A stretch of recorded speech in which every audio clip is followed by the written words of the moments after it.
Match শেষে হ্যান্ডশেকে সৌন্দর্যের বার্তা দিল বাংলাদেশ ও ভারতের যুব ক্রিকেটাররা। হ্যাঁ, ম্যাচ শেষে হ্যান্ডশেক করলো বাংলাদেশ ভারতের ক্রিকেটাররা। টসের সময় হ্যান্ডশেক না হলেও সেটা ছিল অনাকাঙ্ক্ষিত এক ঘটনা। সেটাকে হিট অফ দ্য মুভমেন্ট বলে আখ্যা দিয়েছে বাংলাদেশ এবং ভারত।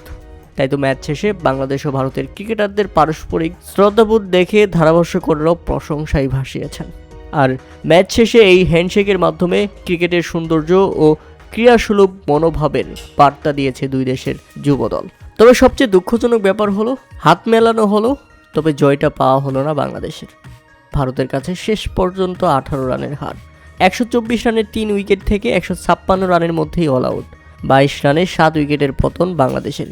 এই ধরনের উইকেট ধস বাংলাদেশের দেখা যায় নতুন কিছু নয়। বড়দের ক্রিকেটে এটা তো নিত্যদিনের ঘটনা।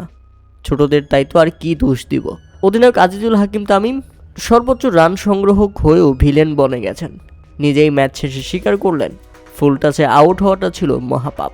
তবে পরের ম্যাচে ফিরতেই হবে বাংলাদেশকে। তবে এই ম্যাচে আম্পায়াররা যে একেবারে নিরপেক্ষ ছিল সেটা কিন্তু আপনি বলতে পারবেন না। বিশেষ করে বৈভব সূর্যবংশীর সেই বিতর্কিত ক্যাচ, স্পষ্ট দেখা যাচ্ছিল তার পা বাউন্ডারি লাইনে টাচ করেছে। তবে দিন শেষে বাংলাদেশের হার, এটাই সত্যি।